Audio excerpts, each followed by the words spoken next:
melaju beberapa tahun. Waktu seperti bergerak dengan cepat di sekitarnya.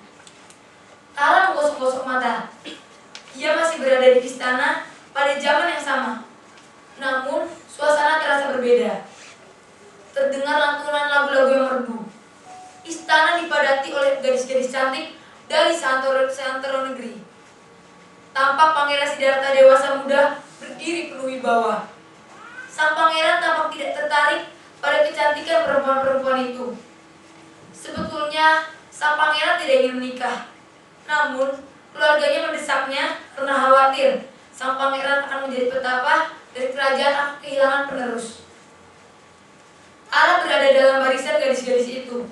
Satu demi satu, gadis-gadis itu menghadap sang pangeran dan diberi hadiah perhiasan.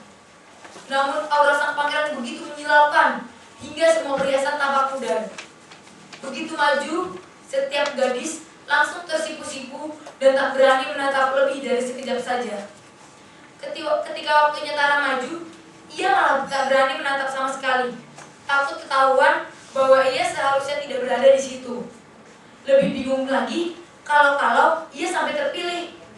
Begitu menerima hadiahnya, ia cepat-cepat memberi hormat dan pergi. Paling akhir, datanglah Dewi Gopa, alias Putri Yasodhara. Sang pangeran tidak memberinya hadiah apa-apa karena sudah kehabisan hadiah. Apa yang telah aku lakukan sehingga menyinggung hati yang mulia, sehingga tidak berkenan di hati? Tanya Dewi Gopa dengan tegas menatap mata sang pangeran. Tatapannya menembus langsung ke jiwa, tak tergoyahkan oleh rupa jasmani. Sang pangeran melepaskan cincin dari jari manisnya dan memasangnya di jari sang putri. Suasana istana langsung riuh rendah sebab sang pangeran telah memilih calon istrinya. Namun, ayah Dewi Gopa, Raja Supaduba dari negeri Devadaha, tidak menerima pinangannya begitu saja. Kau harus membuktikan ketangkasanmu itu, Katanya. Sang pangeran pun menyetujuinya. Pertama-tama diadakan uji catur, dan sang pangeran menang gemilang. Setelah itu, mereka beranjak ke lapangan pertandingan. Sang pangeran mengangkat busur, namun setiap busur yang tersedia patah karena kedahsyatan kekuatannya. Tidak adakah busur di kota ini yang dapat menandingi kekuatanku? Tanya Siddhartha Gautama. Ayah Dewi Gopa berkata, busur kakekmu itu ada di kuil dekat sini, berhias bunga dan dupa. Namun, tidak ada yang pernah dapat menariknya selain beliau. ayah Dewi Gopa itu datang dari keluarga Polia. Istrinya, ibunda dari Dewi Gopa, adalah Pamita, alias Ratu Amta, adik dari Raja Sudodana, ayah Siddhartha Gautama. Yang mulia, biarlah busur itu dibawa kemari, agar saya dapat mencobanya. Kata sang pangeran. Para petugas istana mengambilkan busur itu. Pangeran Siddhartha mengangkat dengan tangan kirinya tanpa bangkit dari tempat duduknya dan menariknya dengan satu jari saja. Sang pangeran kemudian berdiri dan melepaskan anak panah yang menembus 7 tabu besi dan 7 pohon yang berderet hingga akhirnya masuk ke dalam tanah dan lenyap. Pangeran Siddhartha pun memenangkan pertandingan dan menunjukkan bahwa ia layak mempersunting sang putri. Melihat kehebatan itu, sepupu Siddhartha, Pangeran Devadatta dipenuhi oleh iri dan dengki. Di luar istana, Devadatta memukul seekor gajah. Dengan sekali pukul saja, binatang besar itu langsung tewas. Ketika Pangeran Siddhartha melihat bangkai gajah itu, sang pangeran memegang ekornya dan melemparkannya keluar gerbang kota, agar baunya tidak mengganggu rakyat. Rakyat pun bertepuk tangan riuh rendah. Tara mencari-cari bintang di antara kerumunan, tapi ia tidak menemukannya. Anak-anak remaja yang tadi membicarakannya juga tak ada di sana. Saat Tara berjalan ke sana kemari, kalau permata yang diberikan oleh sang pangeran kepadanya berkilauan terkena sinar matahari. Tara tertegun. Perasaannya tidak enak. Rasanya ia tidak patut menyimpannya, sebab ia hanya kebetulan berada dalam barisan gadis-gadis yang berbaris. Sedangkan ia sendiri tak ada maksud untuk menjadi calon permaisuri. Ia bahkan merasa bersalah. Jangan-jangan karena dia tak masuk dalam daftar, maka sang pangeran jadi kekurangan hadiah untuk diberikan ke Dewi Gopa. Ia nyaris membuat sang pangeran kehilangan muka. Jangan-jangan sang pangeran terpaksa memberikan cincinnya. Tara memutuskan untuk mengembalikannya kepada sang pangeran. Pada saat yang bersamaan, sang pangeran merasa bosan di istana. Beliau hendak berangkat ke Taman Lumbini, tempat kelahirannya. Sang pangeran ingin berjalan-jalan, menjelajahi kerajaan, dan pergi dengan diam-diam tanpa sepengetahuan raja. Tara berusaha mengejar sang pangeran yang bergerak dengan cepat naik kereta kuda kesayangannya, Kantaka, yang dikendalikan oleh kusir kesayangannya, Candaka. Pertama-tama, Pangeran Siddhartha keluar melalui gerbang timur. Tak jauh dari luar gerbang, tampak seseorang yang kulitnya keriput, badannya bungkuk, giginya ompong, dan rambutnya berubah. Suara orang itu tidak jelas. Orang itu gemetar dan tertatih-tatih di tepi jalan dengan bantuan tongkat. Pangeran Siddhartha terkejut melihat rupa orang itu. Sang pangeran belum pernah melihat orang yang sudah tua, karena hanya orang-orang yang sehat sempurna yang diizinkan tinggal di istana. Apa itu? Tanya Siddhartha kepada Candaka yang mengantarnya. Itu orang yang sudah tua, Yang Mulia. Kita tidak muda dan bukan selamanya. Semua orang yang berumur panjang akan mengalami penuaan semacam itu. Jawab Candaka. Tara baru saja dapat menyusul ke tempat itu ketika sang pangeran terkejut dan tergetar memutuskan untuk kembali ke arah istana. Kereta kuda melesat dengan cepat melewati Tara yang tak sempat menghentikannya. Tara baru saja kembali ke istana saat ia melihat sang pangeran pergi lagi, kali ini keluar gerbang selatan. Dari jauh, kelihatan di tepi jalan ada seseorang yang tubuhnya tampak terjangkit penyakit. Apa itu? Tanya Siddhartha kepada Candaka pengiringnya. Itu orang yang sakit, Yang Mulia. Kita tidak sehat selamanya. Terkadang orang terkena penyakit bisa karena tertular atau dari dalam tubuh sendiri. Bahkan makan enak terlalu banyak pun bisa menjadi penyakit. Jawab Candaka. Sang pangeran memutuskan untuk berputar haluan dan melalui gerbang barat. Namun, mereka tidak dapat lewat karena di sana ada iring-iringan orang yang sedang memandu jenazah. Wajah orang-orang beriring tampak sedih.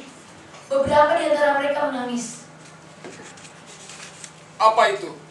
Tanya Siddhartha kepada Candaka. Itu orang yang meninggal, Yang Mulia. Kita semua akan mati. Tidak ada yang dapat hidup selamanya. Jawab Candaka. Mengapa manusia harus menjadi tua, sakit, dan mati? Tanya sang pangeran lagi. Sang pangeran dan kusir Candaka kembali ke istana. Namun sang pangeran lagi-lagi tidak betah, terusik oleh apa yang telah dilihatnya. Kali ini mereka keluar dari gerbang utara. Tak jauh dari gerbang, ada seorang petapa muda yang sedang duduk bersila. Wajahnya menyinarkan ketenangan, kesunyian, dan pengendalian diri. Pikirannya tampak berkonsentrasi penuh dengan tenang dan asri. Saat itu juga, Siddhartha Gautama memutuskan untuk menjadi seorang petapa. Sikap hidup kontemplatif memberikan keselamatan bagi dirinya maupun semua makhluk lain. Disinilah letak kebahagiaan dan inti dari kehidupan. Ucapnya. Ketika Pangeran Siddhartha kembali ke istana, ia kehilangan minat akan segala kemegahan dan kenikmatan. Para gadis-gadis cantik tampak seperti tua renta. Para penjaga istana seperti mayat-mayat yang membusuk. Bangunan yang seharusnya indah jadi tampak suram dan lapuk.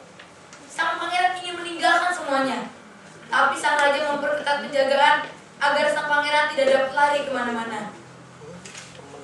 Dengan terengah-engah, Tara kembali ke istana. Setelah berusaha lari mengejar sang pangeran yang naik kereta kuda dari satu gerbang ke gerbang yang lain. Istana meriah dengan pesta untuk merayakan lahirnya putra dari Pangeran Siddhartha dan Dewi Gopa. Lampu-lampu gemerlapan dan musik terdengar meriah. Tara duduk untuk mengumpulkan napasnya dan menunggu air. Tanpa disadarinya, di langit-langit berkumpul asap putih yang bertiup masuk istana, meliputi semua orang. Tara mendadak sangat mengantuk. Tak kuat menahan kantuknya, ia pun tertidur. Ketika Tara terbangun, suasana istana terasa berbeda. Seisi istana, bahkan seluruh kota pun baru bangun dari tidur. Ternyata semua terlelap, kecuali Pangeran Siddhartha yang telah lenyap. lama kemudian, Kusir Candaka kembali ke istana dengan kuda Kantaka membawa mahkota dan segenap perhiasan yang tadinya dikenakan oleh Siddhartha Gautama. Ternyata, sementara orang-orang tertidur, sang pangeran meninggalkan istana untuk menjadi petapa. Sang Sakyamuni telah berubah menjadi petapa yang berkelana. Kata Candaka, Beliau mencukur rambutnya dan menukar baju keagungan dengan jubah jingga sederhana seorang pemburu yang kebetulan sedang di hutan. Beliau ditawari separuh kerajaan Raja Graha oleh Raja Bimbisara bila mana ia mau berdiam di sana. Tapi beliau menolaknya. Beliau melewati gunung Gaya Sirsa dan kini bertapa di tepi sungai Nairanjana bersama kelima muridnya. Mereka di sana berpuasa, tidak makan, tidak minum, hingga tubuh mereka kurus dan kering. mendengar apa yang dilakukan oleh Siddhartha, ya saudara istrinya ikut melepaskan semua perhiasannya, mencukur rambutnya, mengenakan jubah jingga, bertapa dan berpuasa. Anaknya yang baru lahir pun diberi nama Rahula. Cinta yang terputus karena ditinggal oleh ayahnya demi menjadi sang Buddha. Tara memutuskan untuk pergi dan menemui sang Sakyamuni di tepi sungai Nairanjana. Ia teringat pesan Lalita di Candi Borobudur bahwa mereka berencana menemui sang Sakyamuni. Ternyata itu tak lain adalah sang Buddha sendiri. Gelar itu adalah penghormatan untuk sosok terhormat dari keluarga Sakya. Dalam perjalanan, Tara berpapasan dengan 5 orang petapa kurus yang tampak sangat kecewa. Permisi, apakah ada yang melihat Pangeran Siddhartha Gautama? Beliau sudah menanggalkan gelar pangerannya sejak jadi petapa. Tadinya beliau hebat, kuat, tidak makan dan minum, tanpa mengeluh sedikit pun. Kami terkesima dan langsung menjadi pengikutnya. Tapi ternyata beliau manusia biasa, dan akhirnya makan dan minum juga. Kami kecewa. Kata salah seorang petapa. Tara berpapasan lagi dengan seorang gadis dan bertanya apakah gadis itu melihat Sakyamuni. Gadis itu bernama Sujata. Ya, tadi saya memberi beliau susu di dalam mangkok emas. Kata beliau, ada jalan tengah, tanpa harus menyiksa tubuh maupun mengejar nikmat. Mangkok pemberian saya dialihkan ke sungai. Namun, mangkok itu tidak bergerak ke hilir, melainkan ke hulu. Beliau memang agen perubahan. Kata gadis itu. Ia menuju ke arah di mana Siddhartha Gautama sedang bersemedi. Siddhartha Gautama tengah bersemedi di bawah pohon bodhi. Tapanya khusyuk sekali, menghadap ke timur, arah matahari terbit. Datanglah Dewa Mara yang kejam, alias sang angkara murka, Dewa Nafsu Duniawi. Dewa Mara berusaha mengganggu Siddhartha. Dikirimkannya tentara dengan pedang, panah, tombak, gada, tongkat, kapak, dan segala persenjataan. Namun dengan kedahsyatan welas asih, semua senjata berat dan tajam itu berubah menjadi kalung bunga yang teruntai dari pohon bodhi seperti hiasan persembahan. Saat pasukan Mara meletupkan api dari mata mereka, api itu berubah menjadi aura yang mengitari tubuh Siddhartha.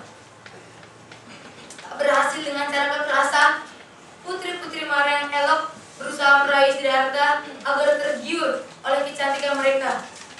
Namun Siddhartha tidak bergeming.